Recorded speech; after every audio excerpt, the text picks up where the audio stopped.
So today we have the 3-liter brake fluid pressure pump.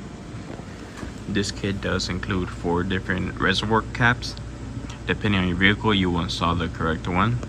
It does have a cap wrench, a funnel, a waste oil bottle.